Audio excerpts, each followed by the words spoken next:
Ah, como é bom louvar ao Senhor, bendizê-lo, reconhecer a sua grandeza e majestade.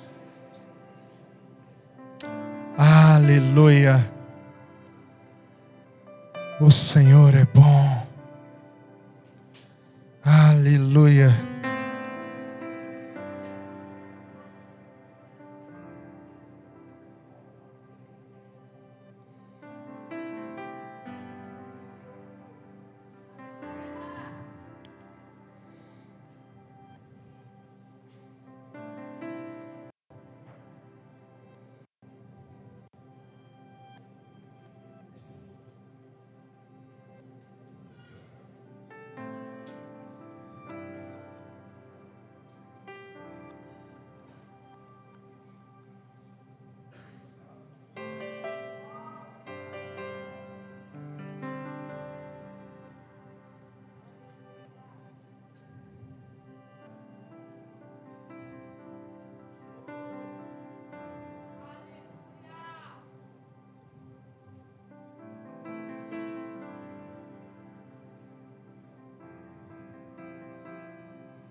Abra sua Bíblia comigo, meu irmão, minha irmã, no Evangelho de Mateus, no capítulo de número 28. Nós vamos ler a partir do verso de número 18.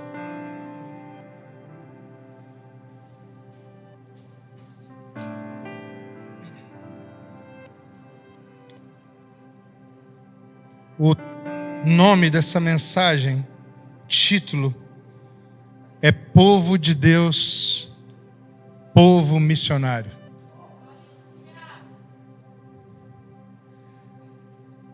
O tema do meu compartilhar tem a ver com um livro que tive acesso há muitos anos atrás, de um missiólogo, teólogo, muito importante, dos fundamentais da missiologia atual, que é o Charles von Eggern.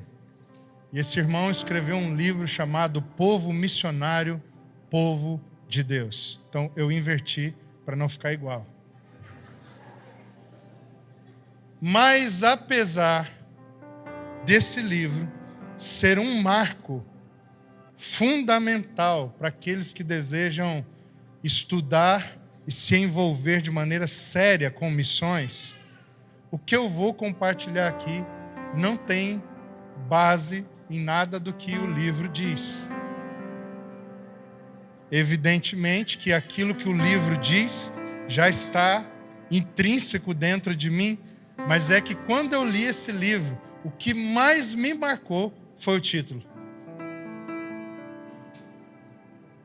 Porque parece que esse título explica muita coisa.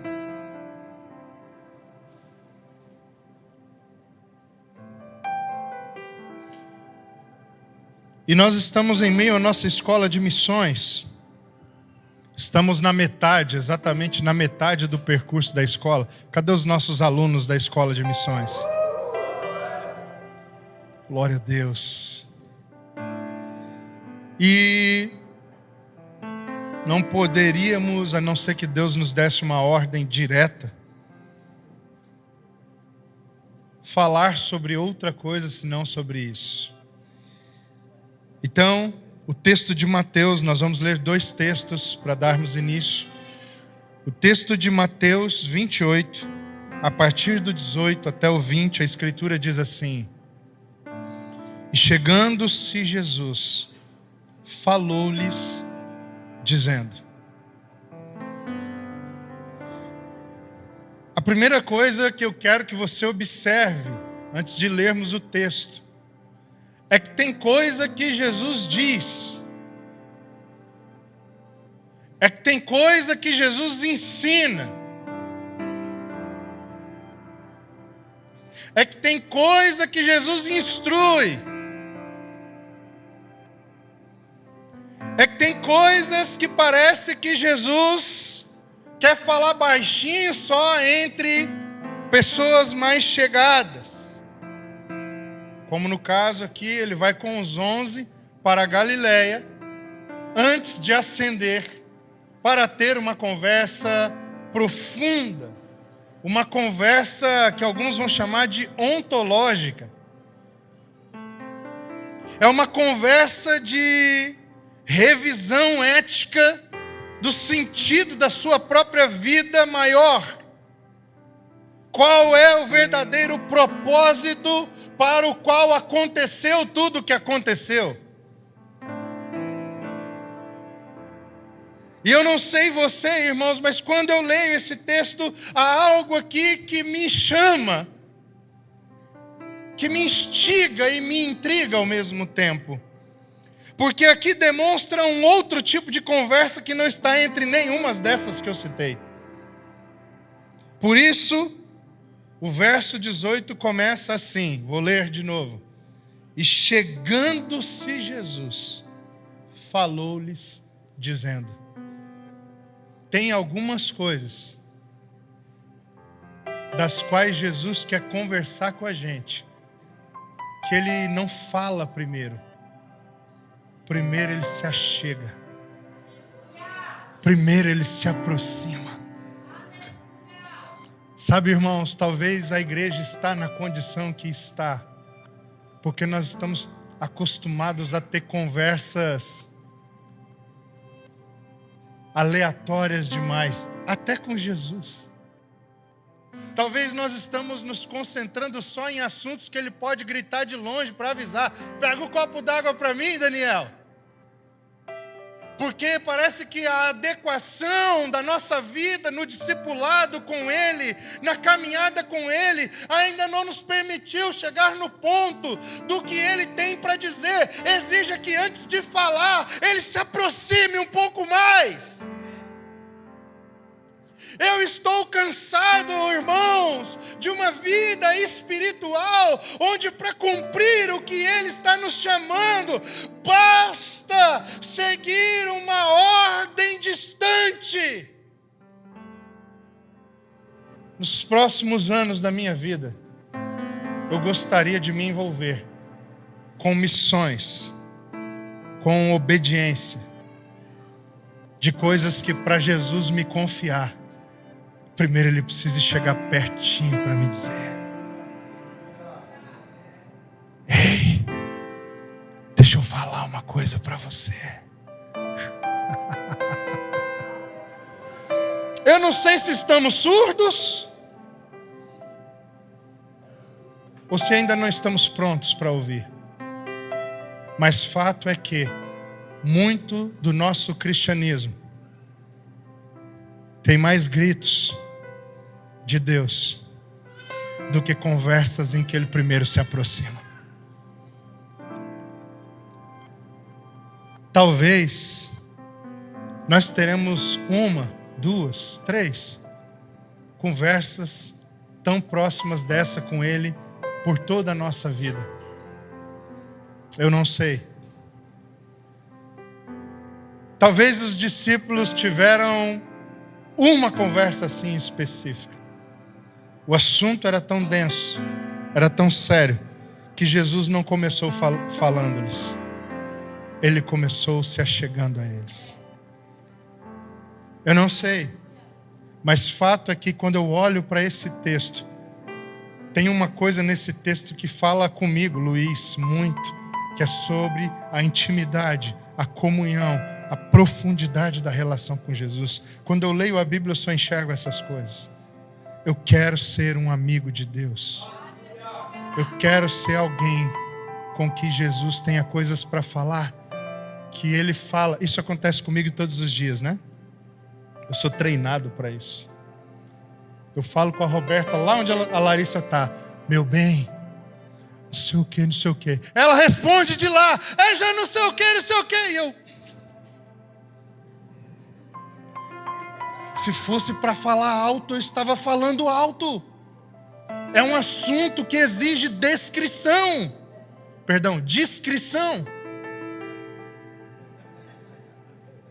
É um assunto que exige discrição. Por isso, eu acredito que Jesus, às vezes, chega mais perto. Mas nós estamos, irmãos, tão distraídos que nós não percebemos a abordagem de Jesus sendo mudada no nosso dia a dia. Nós estamos tão envolvidos com os ruídos deste mundo que na relação nós não conseguimos perceber quando ele muda o tom de voz. Então a gente sempre responde segundo o nosso padrão superficial de relação. Dificilmente nós respondemos prestando atenção nos detalhes do que ele está propondo. Eu quero entrar num lugar de missões, André, onde o ritmo,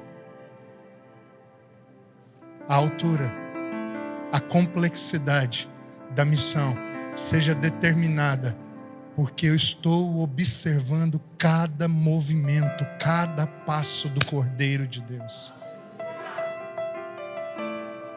Eu quero viver obedecendo o Senhor a partir desse lugar de aproximação. Você está aí? E aí, ele diz: é-me dado. Por isso que eu acho que Jesus falou baixinho.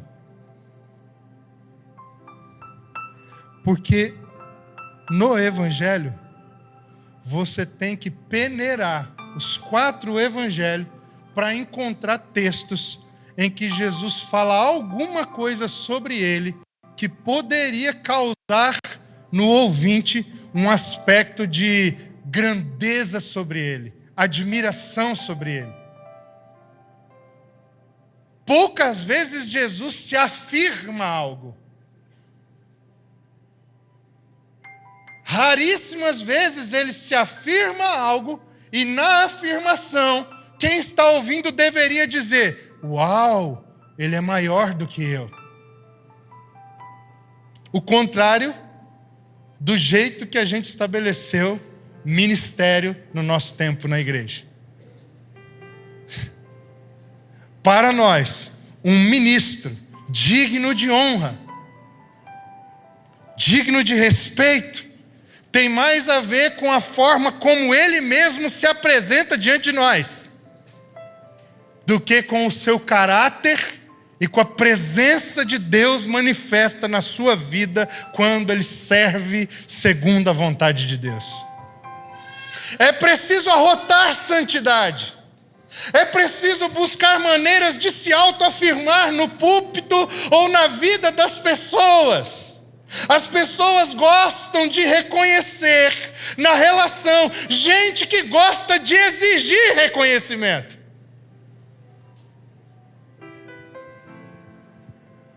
Nós gostamos de flertar com as vaidades. Quando nós olhamos para o nosso Senhor, você vai ter dificuldade de encontrar algum texto onde ele voluntariamente tem uma atitude que exige uma resposta de honra, de sujeição, de admiração. Por isso eu acho que ele falou baixinho aqui. É como se eu visse Jesus. Obviamente que eu estou falando de Jesus a partir da minha perspectiva, né? Mas é como se eu visse Jesus olhando: gente, vou ter que falar baixinho. É-me dado toda a autoridade. É um assunto que eu não gosto de espalhar. Eu não gosto de deixar isso aberto assim. Eu queria que vocês soubessem quem eu sou.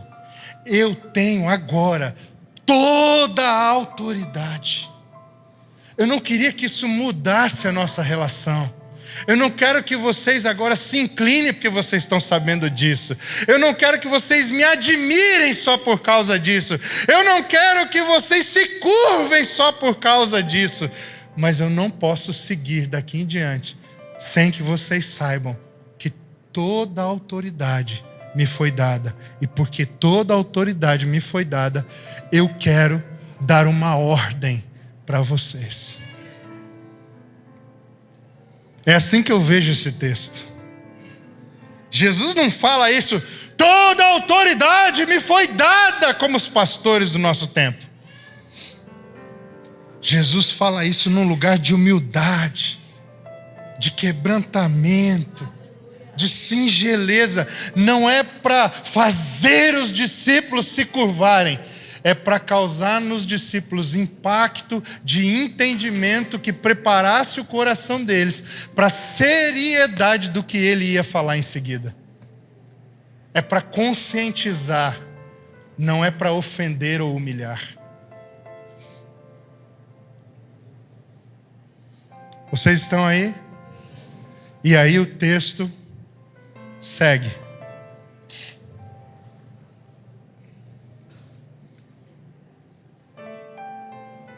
O que diz aí na sua Bíblia?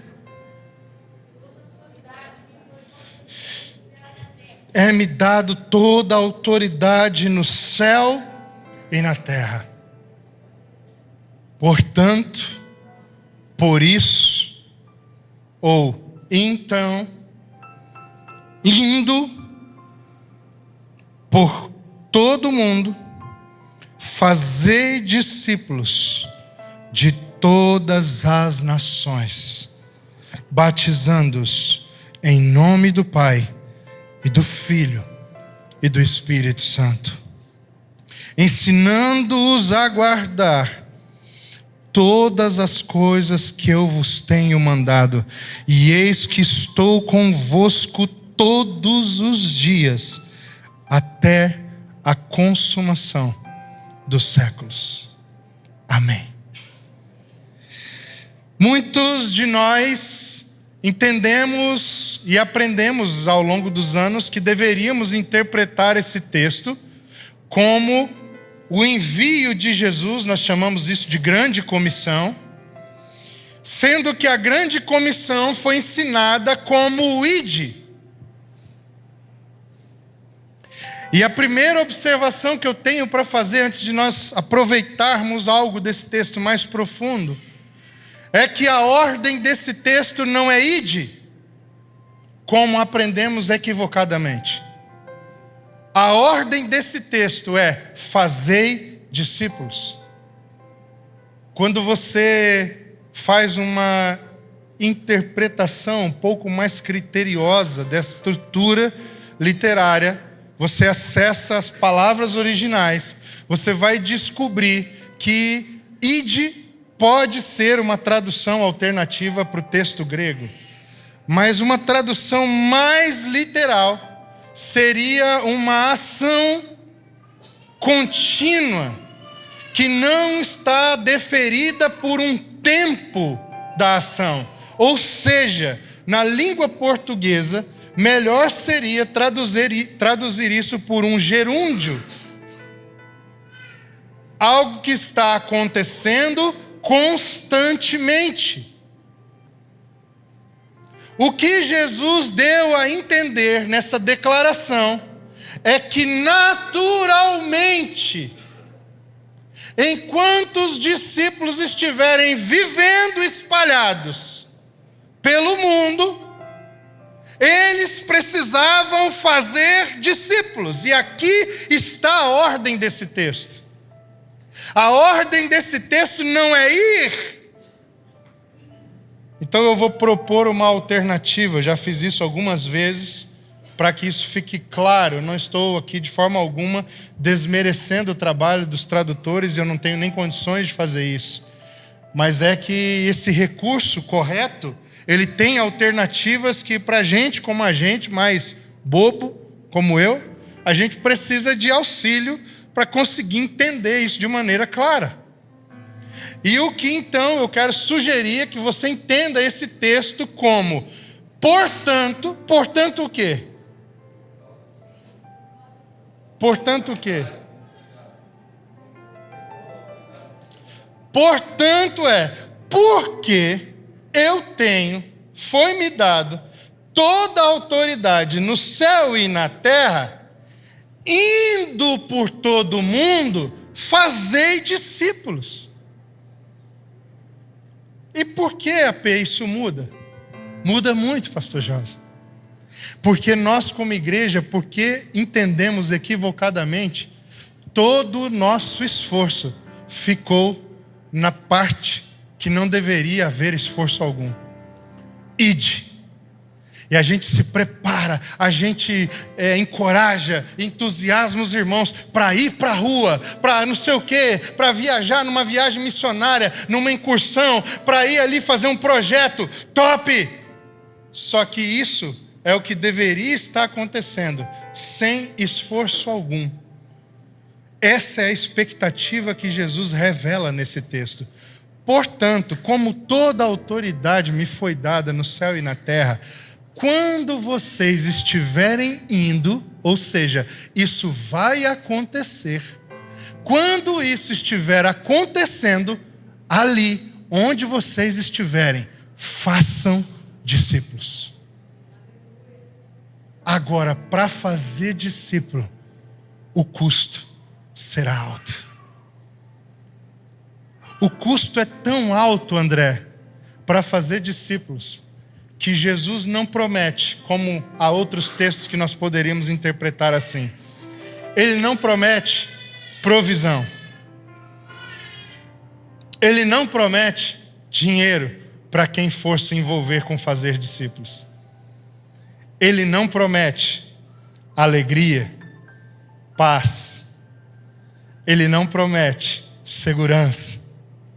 Ele não promete saúde, nenhum tipo de bem-estar. É tão séria a missão de fazer discípulos, que só uma coisa pode fazer quem está envolvido em obedecer a grande comissão de maneira real. A única coisa que pode fazer alguém começar e terminar essa missão de fazer discípulos de todas as nações é a própria presença dele. Nada abaixo disso pode fazer alguém que se envolveu com a missão de Deus chegar até o fim. Só a sua presença. Então, será que tem recursos disponíveis para quem quer fazer missão? Sim ou não? Será que tem irmãos preciosos para nos auxiliar, para nos ajudar, para nos fortalecer? Sim ou não? Será que tem paz, tem amor, tem segurança, tem saúde para aqueles que querem fazer a missão de Deus? Sim ou não? Sim, mas todas estas coisas não seriam suficientes na missão de Deus. Uma coisa só nos é necessária: eis que estou convosco até a consumação dos séculos. Agora deixa eu dizer uma coisa para você, Alisson. Com certeza você sabe disso melhor que eu, como um mestre.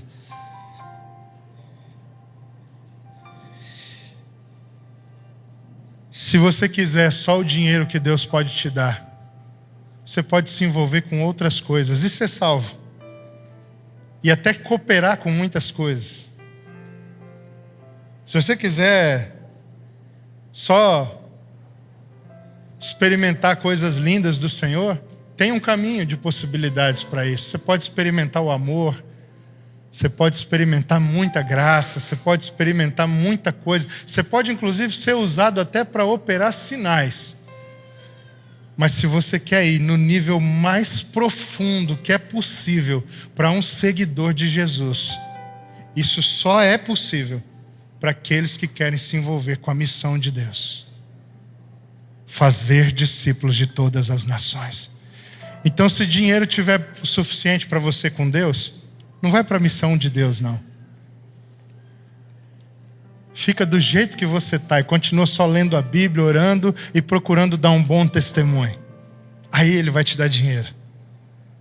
Se tudo o que você quiser for recurso, for um nome célebre entre os homens, o teu nome na agenda dos maiores outdoors agora do Instagram, né? Os outdoors agora são no Instagram. Do Brasil, de outras nações, dedique-se a fazer coisas que estão entre isso e a sua vaidade, o seu egoísmo. Nesse meio do caminho, é suficiente para fazer teu nome grande. E olha, não é preciso negar o Senhor para chegar nesse ponto. Não é preciso viver em desacordo com Deus. Basta você ser só estratégico e inteligente e você ainda vai fazer coisas que vão cooperar com o reino de Deus. Isso está muito bom. Agora, se você quer entrar num lugar onde só Jesus pode te fazer caminhar, só Jesus é aquele que pode te fazer viver o que está proposto, só Jesus, sem network, sem dinheiro na sua conta. Vão ter situações para aquele que está na missão de Deus, que não é suficiente você ter 1 milhão na sua conta. E é por isso que eu acho que para falar sobre esse assunto, primeiro ele chega pertinho.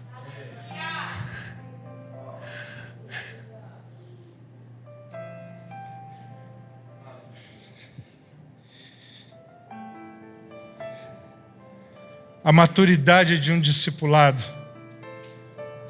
que faz um discípulo semelhante a Jesus não tem a ver com a sabedoria que ele adquiriu pelas respostas que ele dá à luz do texto bíblico. Isso é bom. Mas a maturidade de um discípulo está ligado com a quantidade de altares que sobraram em seu coração. Eu quero viver o resto da minha vida com um único altar intacto dentro de mim.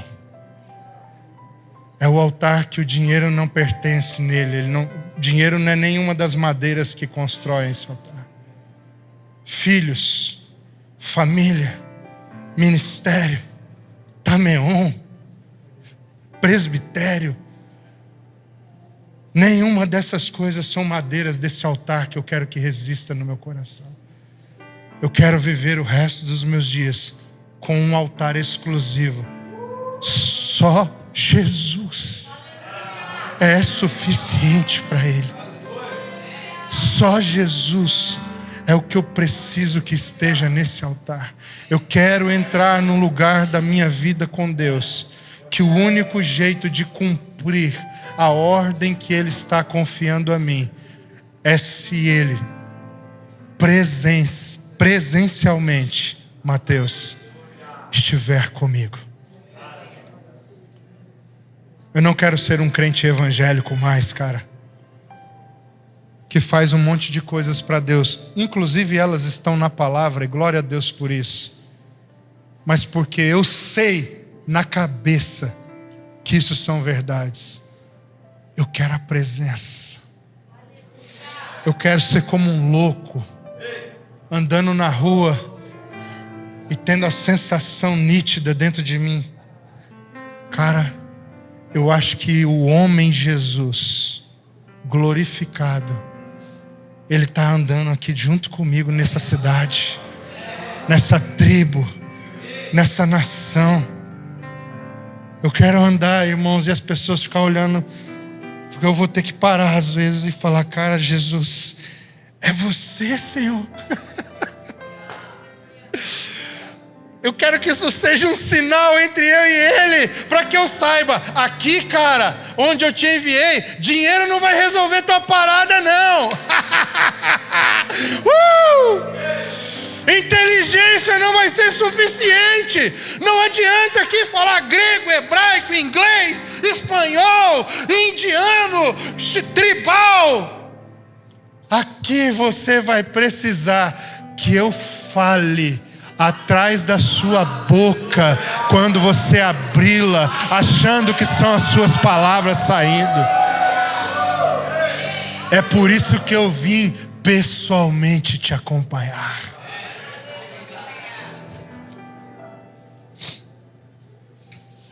Esse é um caminho, meu irmão, que eu quero te encorajar. Ele não é abrupto.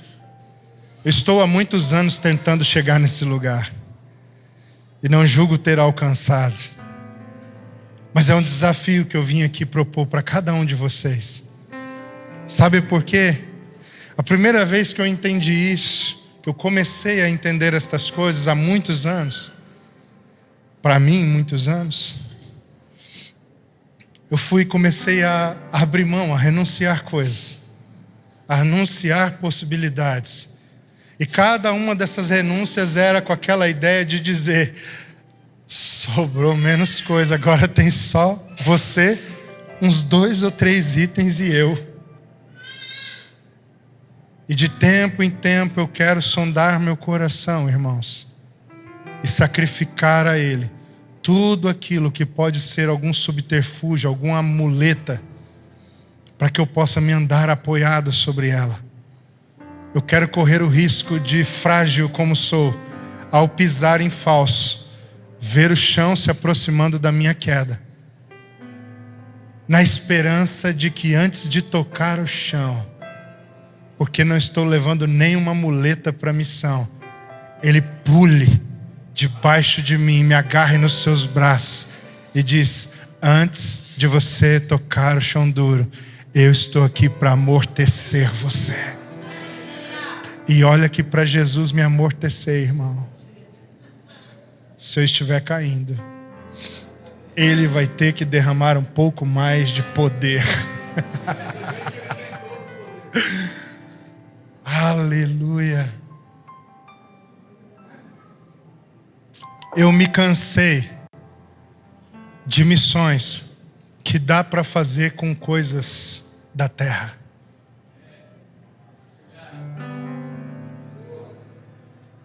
Quantas comunidades evangélicas no Brasil estão definindo seus projetos de missões?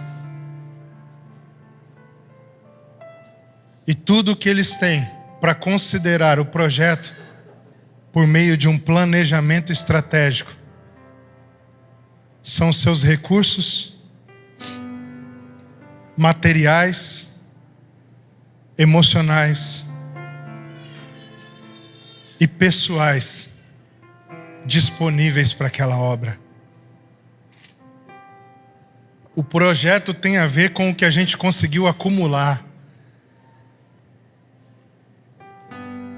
e não com a morte diária e pessoal que estamos dispostos a sofrer por causa do seu nome.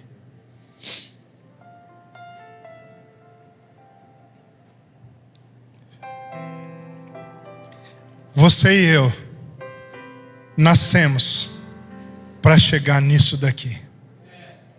Alguns estamos mais perto, outros ainda estamos muito longe. Alguns de nós ainda estamos como a mãe de Tiago e João,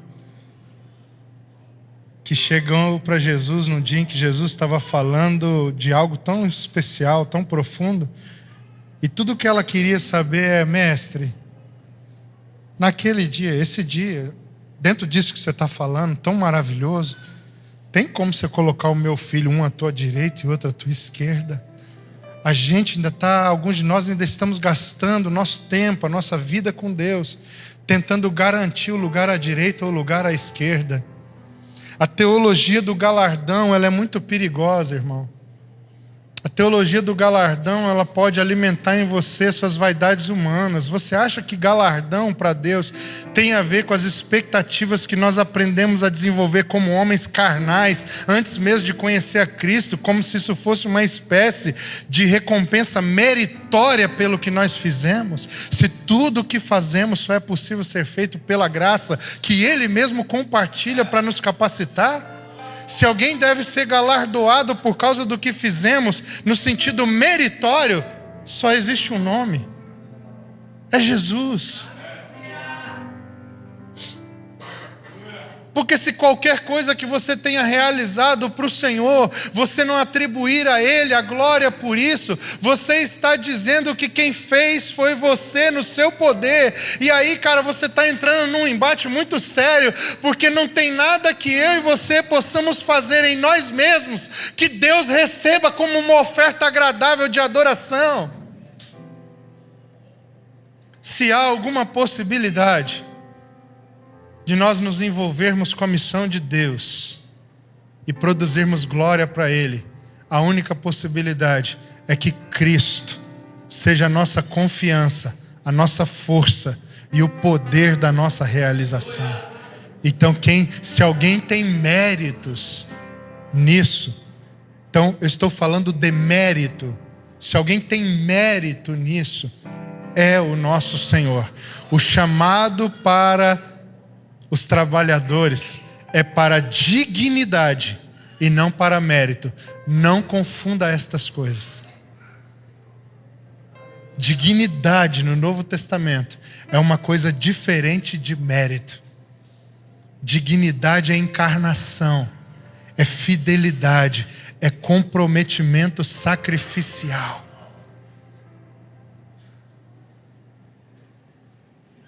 Por isso, alguns estamos mais perto, outros estamos mais longe. Mas o fato é que essa é a carreira cristã que o nosso Senhor propôs para nós. É fácil? É simples esse processo? Eu acordo um dia, comecei a caminhar com Jesus e alcanço isso. Tem uns loucos na história que foram assim, mas eles são ETs espirituais.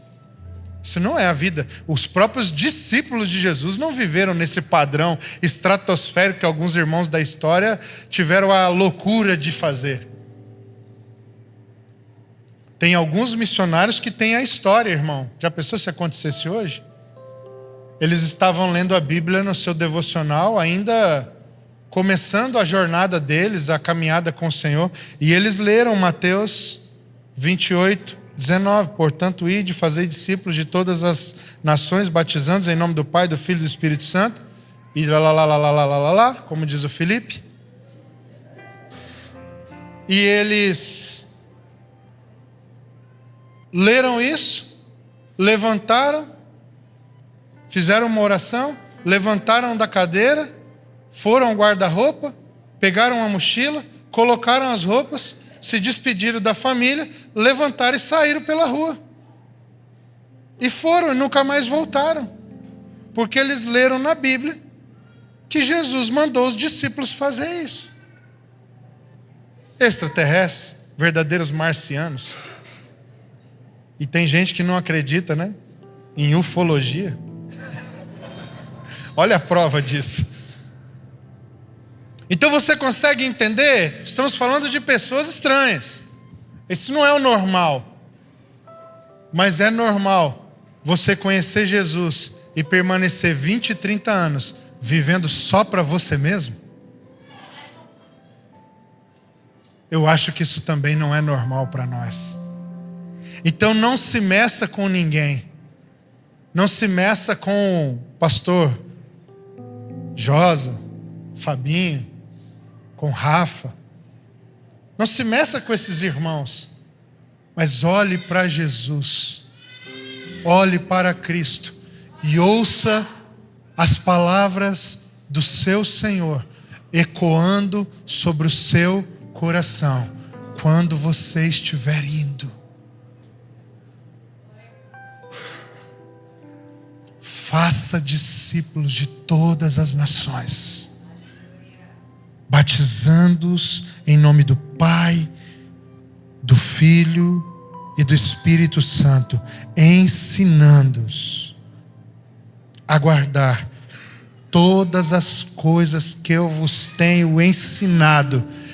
E se você estiver envolvido com isso, estiver comprometido com isso, eis que estou convosco até a consumação dos séculos. Não confunda as coisas. A garantia, a promessa que Jesus faz aqui nesse texto não serve para qualquer jeito medíocre de seguir a Jesus. Essa promessa aqui foi feita para gente que está disposto a entrar nesse lugar que Ele ordenou. Se você não colocar isso como a meta da sua vida ser alcançada enquanto você caminha com o Senhor, contente-se com algumas poucas visitações ao longo da sua história. E cada uma que Ele der, guarde profundamente no coração, porque pode ser que não venha mais nenhuma. Agora, para quem se envolver com isso aqui, eis que estou convosco. E eis que estou convosco todos os dias. Sabe o que é doido, Rafa? Eu vou ter que parar por aqui, meu Deus. Sabe o que é doido aqui? Esse texto me deixa com um problema exegético. A minha hermenêutica fica saindo fumaça dela quando eu olho para esse texto. Porque ele diz: E eis que estou convosco até a consumação. Todos aqueles discípulos já morreram. Mas os dias continuam, porque a consumação não aconteceu. Existe uma teologia intermediária nesse texto. Em algum lugar, desde quando Pedro morreu, João morreu,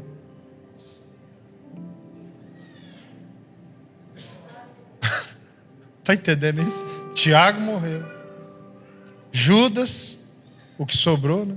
Morreu. E enfim, os discípulos morreram. E nesse lugar, não posso afirmar exatamente onde é. Eu sei que uma coisa, esse texto aqui me deixa intrigado.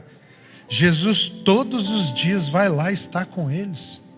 Ou eles estão onde Jesus está?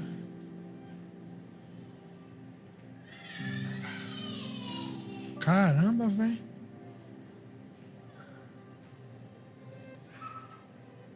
Porque eu não sei qual é a minha teologia ainda sobre isso. Estou pensando, tem alguns anos. Só que aqui me deu uma certeza maior do que a minha escatologia. Sabe qual é a minha certeza maior? Seja no paraíso, no seio de Abraão. Se eles estão dormindo, acordado, ressuscitado, esperando, sabendo ou não sabendo, o corpo estendido, eu não sei. Uma coisa eu sei. Todos os dias Jesus está com eles.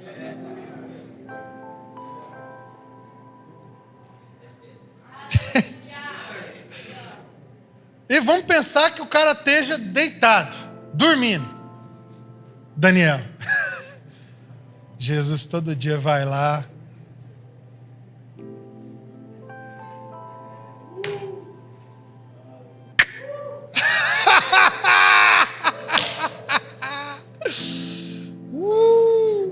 Eu não sei, você dá um aconchego no coração quando eu estou dormindo e uma pessoa fala, principalmente se é minha esposa, né? Fala, cheguei no quarto e você estava dormindo. E aí? Eu fui lá, você estava com frio, te cobri, fiz um carinho, fui dormir. Eu não falo nada, mas eu fico pensando, que maravilha.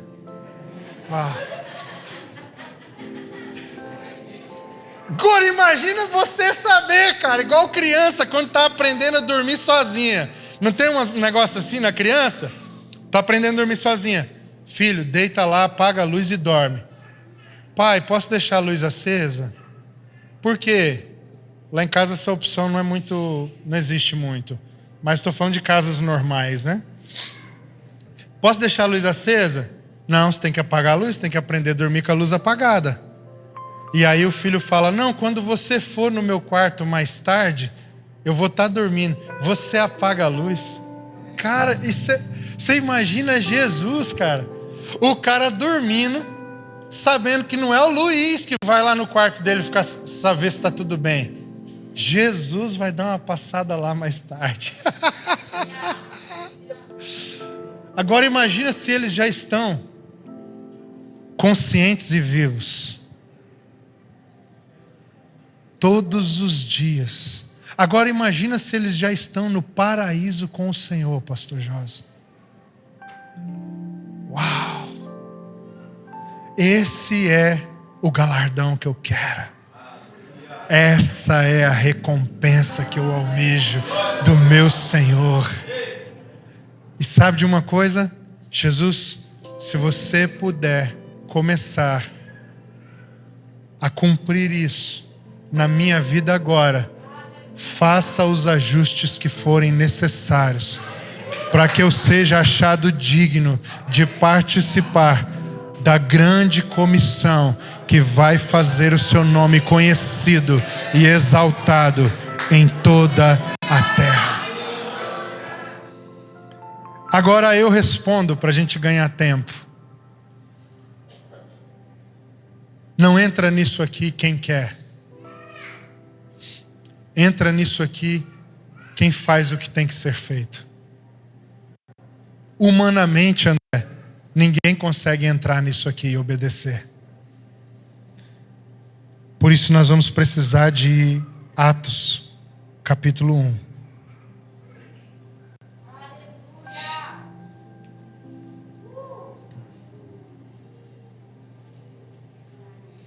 Versículo 6, para encerrar. Não tem jeito de entrar nisso aqui, porque eu quero. Se você quer entrar porque você quer, você vai ter que fazer segundo os seus recursos. Porque Ele não se sujeita aos nossos caprichos. Ele diz, chegou a sua hora, cara. Ele diz, agora você está pronto para o que eu preciso, para fazer o que eu tenho para fazer através de você. Por isso ele disse àqueles discípulos que ouviram isso, ao ouvi-lo falar sobre essa missão. E os alunos da escola se preparem, que a partir de amanhã a gente vai mergulhar nisso aqui. E você que não está matriculado na escola, caso você queira vir e ouvir, participar disso, não pode. É proibido. Se inscreve na escola na próxima vez. Versículo 6. E não adianta pedir para o Rafa, para o Fabinho, para mim, não vai acontecer. Versículo 6. Aqueles, pois, que se haviam reunido, perguntaram-lhe dizendo, Senhor, restaurarás tu neste tempo o reino a Israel? Porque eles queriam se envolver com a missão que Jesus falou, mas eles queriam priorizar aquilo que era o apego do coração deles. Por isso Jesus não deixa você ir na hora que você quer, do jeito que você quer. Porque se você ir na hora que você quer, do jeito que você quer, você vai para fazer aquilo que o seu coração é apegado na missão de Deus. E a missão é de Deus, não é sua, não é minha, não é da igreja. E aí ele disse-lhes, não vos pertence ou não vos compete, em outra versão, saber os tempos ou as estações que o Pai estabeleceu pelo seu próprio poder. Mas recebereis o poder do Espírito ao descer sobre vós, e ser-me-eis testemunhas. E todos aqui sabem que a expressão grega aqui é a expressão que vem de martíria. Testemunha aqui tem a ver com essa resignação da própria vida para o cumprimento do chamado de Deus. Testemunha aqui não é alguém que fala no seu nome, que pregará no seu nome, não é alguém que vai levar uma carteirinha de missionário, não é alguém que vai ser ungido, apóstolo, corra destas coisas. Testemunha aqui é alguém que está pronto, que foi preparado, e só o poder do céu, o poder sobrenatural de Deus pode tornar você apto para ser um morto-vivo, andando pela terra. E ainda que ameacem você, ameacem sua família, ainda que destrua sua reputação, ainda que te torturem, você se manter fiel ao Senhor, ensinando todas as coisas que Ele primeiro te fez guardar, para que você ensine agora as nações a guardar, identificando cada discípulo que você puder com o nome do Pai, do Filho e do Espírito Santo, batizando-os, identificando-os com a Trindade, abrindo a comunhão que foi aberta para você e inserindo pessoas na mesa do Pai. Mendigos como nós éramos, maltrapilhos como nós éramos, gente sem nome como nós éramos, gente que estava condenado na morte, no pecado, como nós éramos.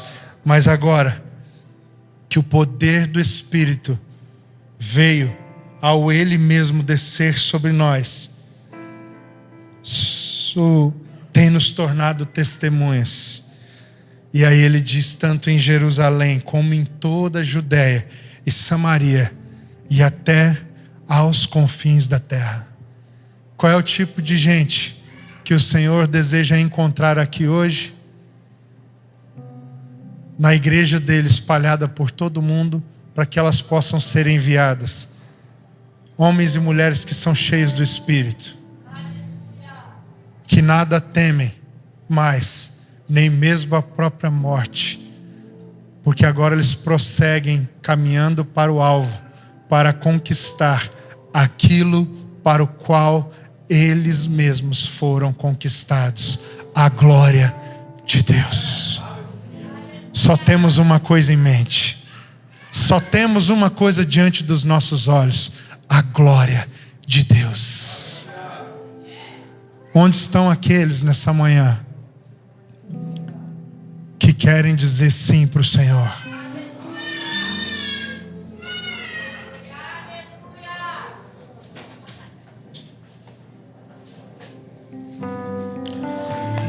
Que querem dizer: Senhor, eu não quero confiar mais em outra coisa.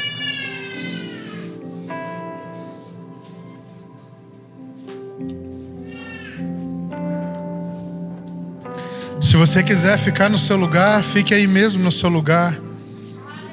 Não tem problema.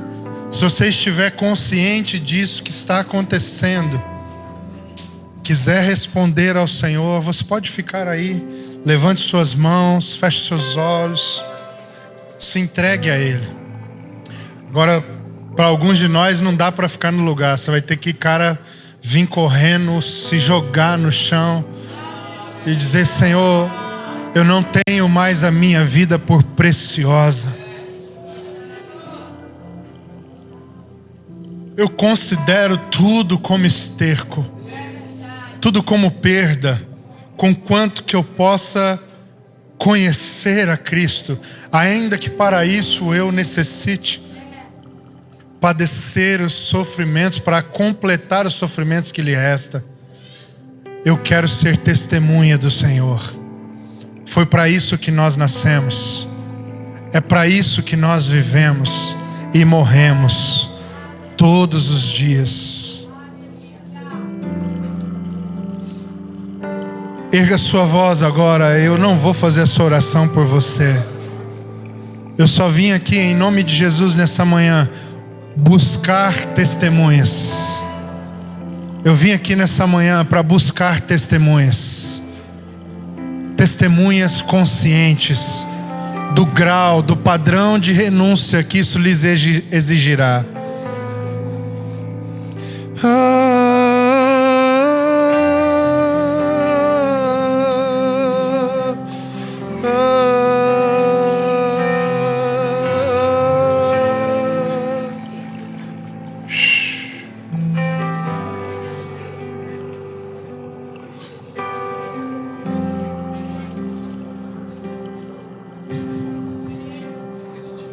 Entregue-se ao Senhor. Entregue-se a Ele.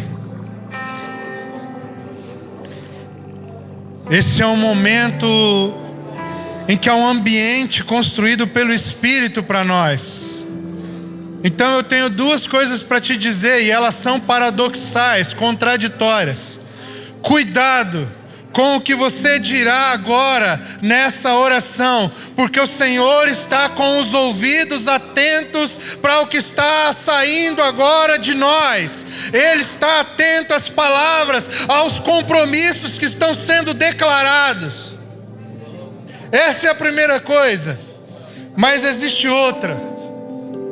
Ninguém participa da missão de Deus sem falar loucamente, sem fazer compromissos absurdos, sem entrar num lugar de entrega que é irracional. Tome cuidado e ao mesmo tempo seja como um louco.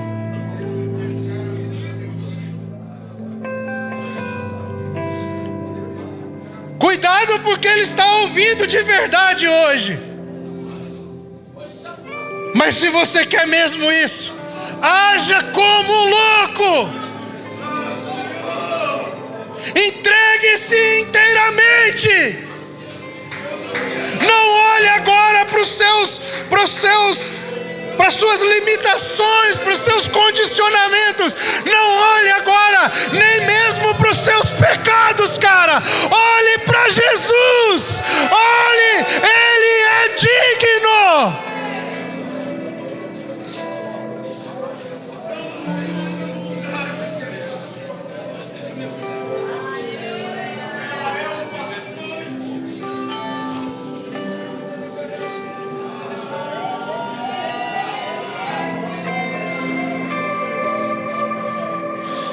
Não adianta nós termos repetidamente um clamor maranata nos nossos lábios. Não adianta canções e mais canções, temas e mais temas de conferência maranata. O que importa mesmo em maranata, além de uma expectativa pela sua volta, é que sejamos testemunhas agora, hoje.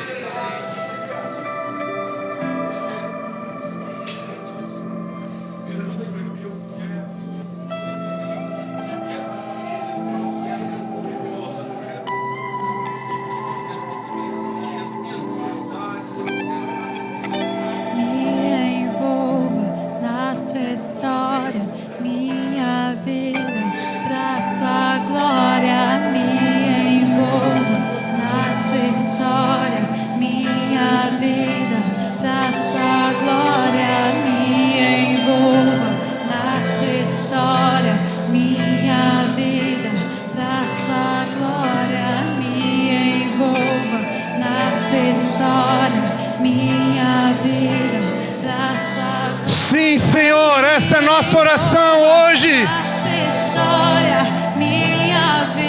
Essa é a nossa declaração.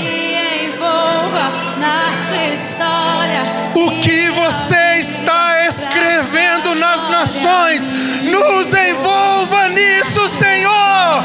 Arranca de nós os nossos apegos, os nossos anseios pessoais, os nossos desejos. Me envolva na sua história, minha vida, pra sua glória. Me envolva na sua história, minha vida, pra sua glória. Me envolva na sua história, minha vida, pra sua glória. Me envolva na sua história, meu Deus, tu és meu prazer, meu Deus, tu és meu prazer, meu Deus, tu és meu prazer, meu Deus, tu és. Entregue seus medos no altar. Entregue suas dúvidas agora. Confie isso a Ele. Entregue seus medos, suas dúvidas. Entregue os seus porquês. Confia no Senhor. Ser testemunha é confiar. Você precisa se lançar. Ouse crer. Ouse crer nessa manhã. Ouse crer de verdade nessa manhã. Ouse crer. Ouse crer. A única coisa que você precisa para alcançar esse padrão é fé. Ouse crer, ouse crer, ouse crer, ouse crer em suas palavras, ouse crer na voz que tem te chamado, ouse crer naquilo que Ele tem compartilhado com você, ouse crer.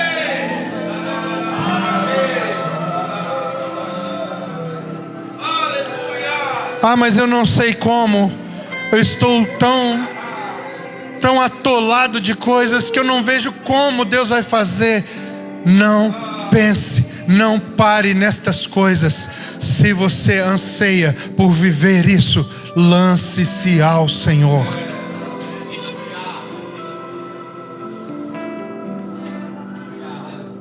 Talvez Ele não tinha você por inteiro,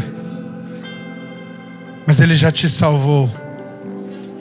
Imagina se agora Ele tiver a sua vida realmente nas suas mãos.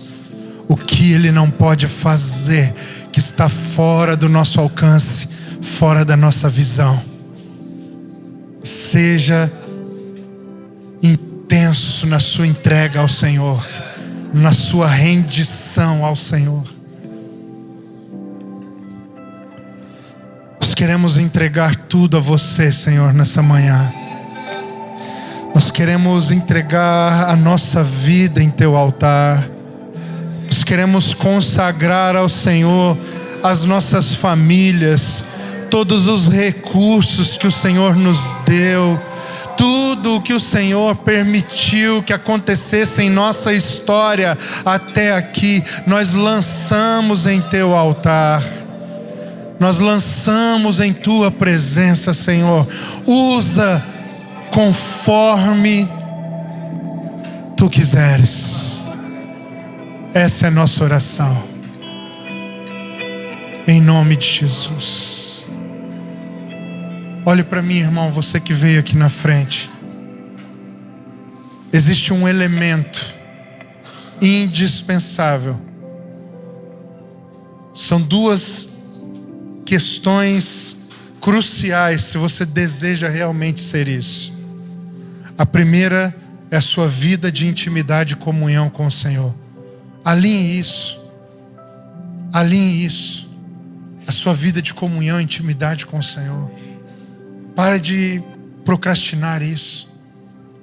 Isso depende de você, da sua atitude, da sua postura.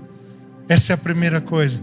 E a segunda coisa, você precisa ter o seu coração queimando de paixão por pessoas, por vidas. Saia daqui hoje decidido a não perder a oportunidade de revelar Jesus para a salvação dos perdidos. Ame pessoas, ame o seu vizinho. Nós temos uma missão. E nós só vamos viver nesse padrão mais elevado quando aqui na vida normal nós estivermos manifestando esse anseio para o nosso Senhor. Senhor, nós amamos pessoas, nós queremos nos envolver com a sua missão. E como Ele acreditará nas nossas palavras se o nosso testemunho presente não diz isso? Vamos, jovens, em nome de Jesus, saiam da vida cômoda que vocês vivem aqui. Vão para as ruas, para as escolas. Deixe de ser covardes. Ou vocês não têm o Espírito Santo, porque é para isso que Ele veio.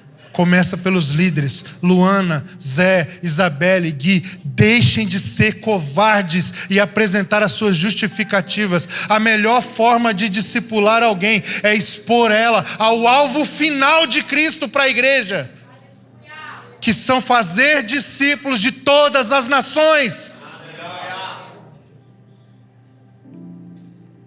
Vocês precisam sair daqui hoje com o coração incendiado, primeiro pelo Senhor, depois por vidas. Só tem um jeito de fazer um discípulo, André. É se Jesus controlar a sua vida, dominar a sua vida. Não tem nenhuma outra experiência que exige mais a participação do Senhor na missão do que fazer um discípulo. Se você quer ir para o lugar mais profundo de ser instrumento do Senhor, se envolva com fazer discípulos. Amém? Vamos sair daqui queimando. Se você for almoçar em algum lugar, num restaurante, sei lá onde, tiver uma oportunidade, fala de Jesus para o garçom, fala de Jesus para as pessoas, ora pelas pessoas no meio do restaurante. Nós estamos em um tempo, há mais de um ano, o Senhor está gritando no nosso meio sobre essa realidade. Onde estão aqueles que vão obedecer? Não saia desse apelo com a mesma covardia. Saia daqui com coragem. Coragem para se envolver com o que Deus anseia. Que a sua glória invada todas as nações.